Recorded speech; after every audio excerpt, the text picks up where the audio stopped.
اور ہم نے فرض ادا نہیں کیا تو ہماری جنازے کی نماز بھی نہیں ہوئی۔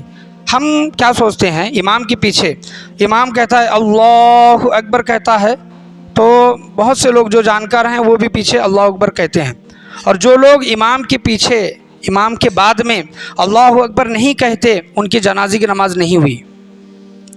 جو لوگ اللہ اکبر نہیں کہتے زبان سے ان کے جنازے کی نماز نہیں ہوئی۔